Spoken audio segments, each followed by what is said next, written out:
प्यारे बच्चों, welcome to my channel Verma study 2020 बुकलाना। मैं यूपी बोर्ड के क्लास 12th के छात्र छात्राओं के लिए ज्योग्राफी सब्जेक्ट को हिंदी माध्यम से मैं फुल कोर्स कराऊंगा। यदि आप फुल कोर्स करना चाहते हैं तो मेरे चैनल को सब्सक्राइब कीजिए और बेल आइकन को प्रेस करना ना भूलें, ताकि जो भी वीडियो मैं अपलोड करूं उसका नोटिफिकेशन आपको सबसे पहले मिल सके। प्यारे बच्चों, मानव भूगोल का मूल सिद्धांत समाप्त हो चुका है। जो दूसरी बुक है भारत और अर्थव्यवस्था, वो चल रहा है, चैप्टर 6 चल रहा है, जल संसाधन। इसमें एक वीडियो डाल दिया गया है, पार्ट 2 अर्थात दूसरा वीडियो है। इसमें आज हम लोग पढ़ेंगे जल संभर प्रबंधन, वाटर सप्लाई मैनेजमेंट। देखिए, नाम बहुत टेढ़ा है, संभर, लेकिन ये महत्वपूर्ण है जल संसाधन चैप्टर से। अगर हम इसको जल से तो आप समझ ही रहे हैं कि जल का मतलब वाटर से है, पानी से है, और संभर का मतलब है सप्लाई से, पूर्ति से। जमीन के अंदर पानी की पूर्ति कैसे किया जाए, संभर भर दिया जाए, कैसे भरा जाए, इसका प्रबंधन करना जल संभर प्रबंधन। नाम से थोड़ा सा अर्थ निकल सकता है। अब देखो, लिखा है इसमें कि जल संभर प्रबंधन से तात्पर्य मुख्य रूप से धरातली और भौम जल संसाधनों के दक्ष प्रबंधन से है। इसके अंतर्गत बहते जल को रोकना और विभिन्न विधियों जैसे अंतःस्रवण तालाब, पुनः भरण कुओं आदि के द्वारा भौम जल का संचयन और पुनः भरण शामिल है। हमें पूरा विश्वास है कि समझ में नहीं आया होगा। देखिए, इसीलिए मैंने यहाँ ब्रैकेट में बना दिया है कि समझाने में हमें सुविधा रहे। तो सबसे पहले आपको ये पहले भी बताया गया है कि जलीय स्रोत जो है इस पृथ्वी पर मुख्य रूप से दो है।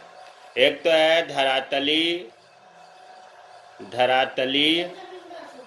स्रोत या धरातलीय जल कहिए, और दूसरा भूगर्भिक जल या भौम जल, इसी को कहते हैं। पूरे पृथ्वी पर 71% जल है। उसमें जो है 71% में 3% मात्र अलवणीय जल है, जिसको मीठा जल कहते हैं, जो मानव के लिए उपयोगी है। यह अलवणीय जल धरातलीय जल और भूगर्भिक जल में बटा हुआ है। धरातलीय जल और भूगर्भिक जल को हम किस तरह से प्रबंधन करें, कुशल प्रबंधन करें, दक्ष प्रबंधन करें, यही कहलाता है जल संभर प्रबंधन। रटने से काम नहीं चलेगा। जल संभर प्रबंधन की परिभाषा क्या होगा? जल संभर प्रबंधन से तात्पर्य धरातलीय जल और भौम जल या भूगर्भिक जल के दक्ष प्रबंधन से है। अब दक्ष प्रबंधन क्या है? जैसे धरातलीय जल का मतलब कि इस पर नदियाँ, झील, तालाब, अर्थात इस पर जो बहते सतही जल, इसे भी कहते हैं, बहते जल को रोकना। जो पानी बह रहा है वर्षा के माध्यम से, उसे रोकना। और भूगर्भिक जल में क्या होता है कि जमीन के अंदर अंतःस्रवण तालाब, मतलब ऐसा तालाब बनाना जिसके चारों जो चारदीवारी है उसमें जाली नुमा संरचना हो, ताकि उससे पानी अंदर पहुंचता रहे। पुनः भरण, और जमीन के अंदर पानी भरे, कुआं इत्यादि। भूगर्भिक जल में अंतःस्रवण तालाब आ गया, कुआं आ गया, पुनः भरण आ गया। इसके द्वारा भूगर्भिक जल को बढ़ाया जाता है और बहते जल को रोका जाए धरातलीय जल पर। यही कहलाता है दक्ष प्रबंधन। हमें उम्मीद है कि समझ में आ रहा होगा कि धरातलीय जल पर बहते जल को रोकना और भूगर्भिक जल में अंतःस्रवण तालाब, पुनः भरण कुओं के द्वारा पानी को पहुंचाना, वाटर लेवल को ऊपर बढ़ाना, अंदर भूगर्भिक जल को कम न होने देना ही दक्ष प्रबंधन कहलाता है। लेकिन प्यारे बच्चों, ये जो है संकुचित परिभाषा, अर्थात अपने आप में एक सीमित दायरा है इसका। अब इसको हम व्यापक अर्थ में देखते हैं। व्यापक अर्थ में जल संभर प्रबंधन क्या है? तो देखिए, संसाधन।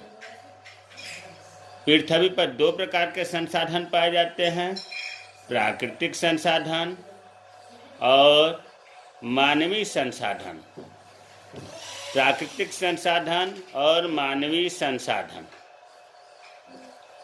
प्राकृतिक संसाधन क्या है? जो प्रकृति द्वारा निःशुल्क हमें दिया गया है। जैसे क्या दिया गया है?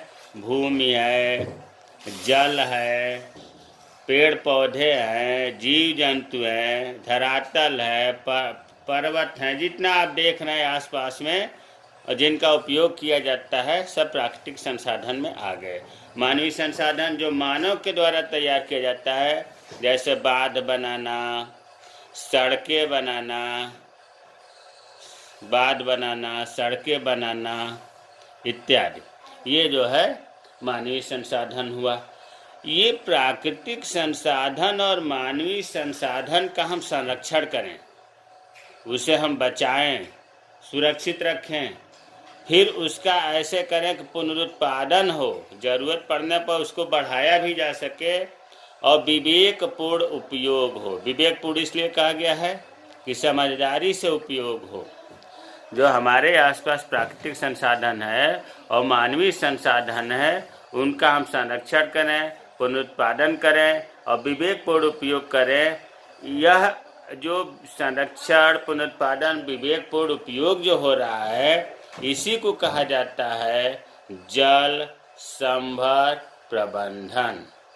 इसका एरिया व्यापक है। संसाधन अभी पूरा आ गया चारों ओर, इतना बड़ा क्षेत्र है जल संप्रबंधन का, प्राकृतिक संसाधन का और मानवीय संसाधन का हम संरक्षण करें, उत्पादन करें, विवेकपूर्ण उपयोग करें।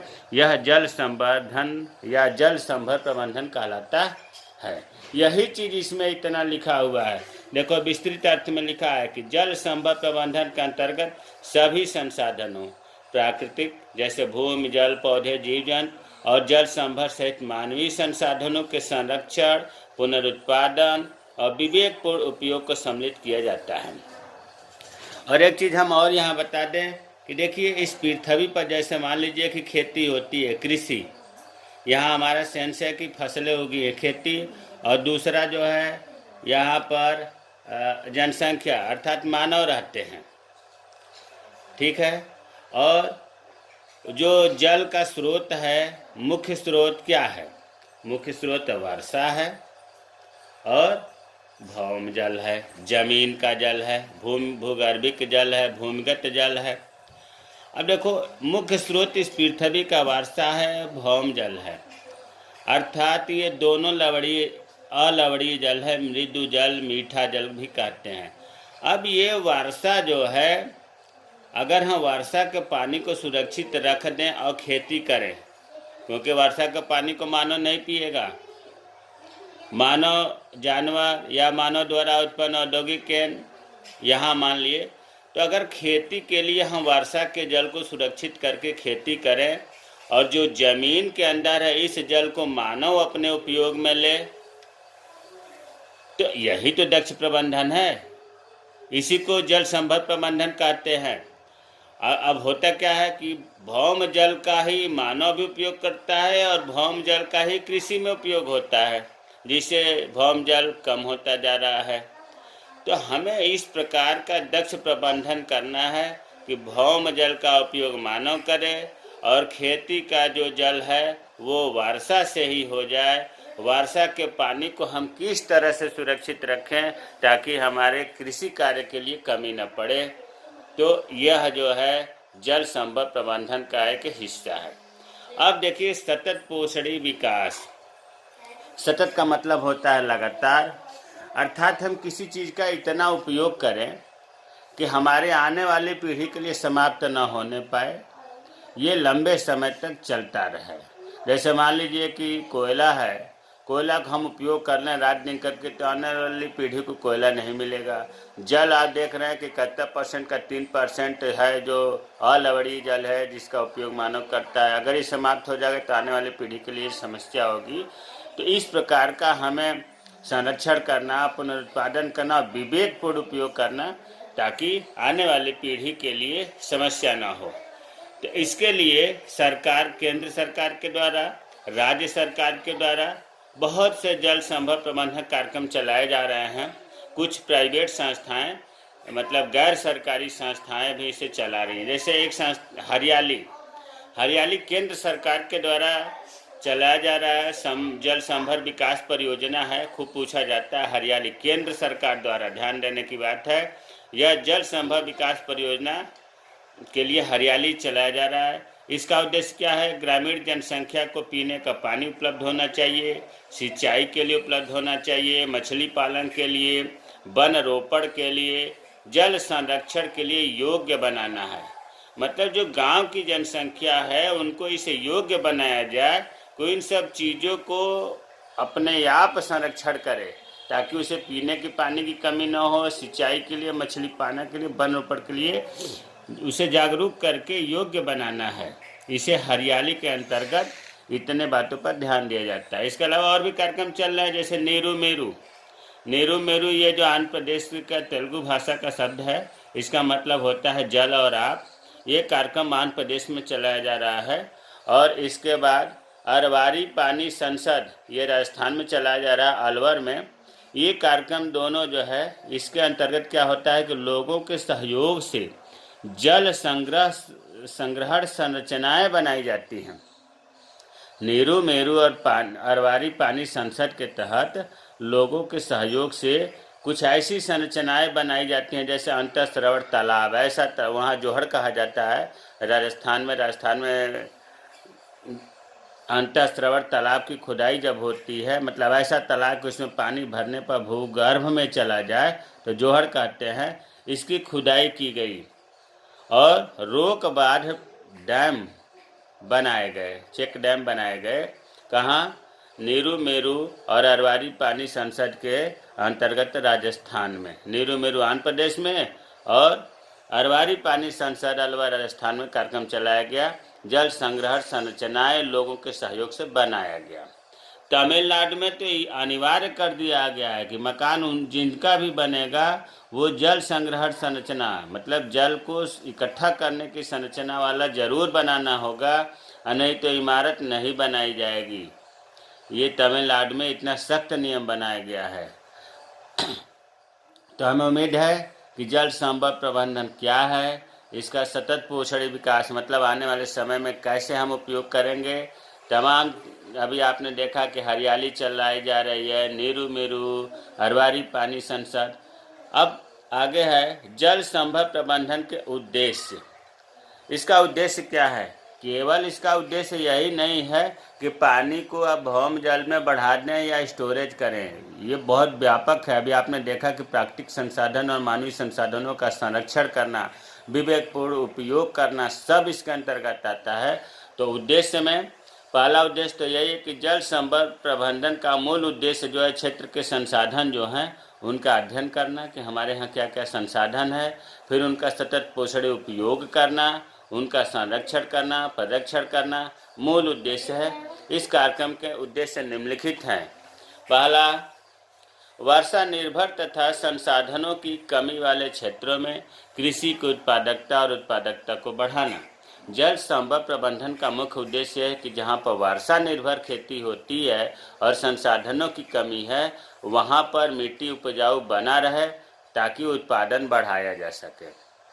दूसरा उद्देश्य यह है जल संभव प्रबंधन का कि कृषि के साथ साथ जो कृषि से संबंधित है, जैसे उद्यान कृषि, जैव कृषि, वनवर्धन का मतलब वनों को बढ़ावा देना, समग्र रूप से विकास करना। ऐसा नहीं केवल फसलों का उत्पादन है, इसके साथ साथ लगभग सभी प्रकार की कृषि का बढ़ावा देना जल संभव प्रबंधन का उद्देश्य है।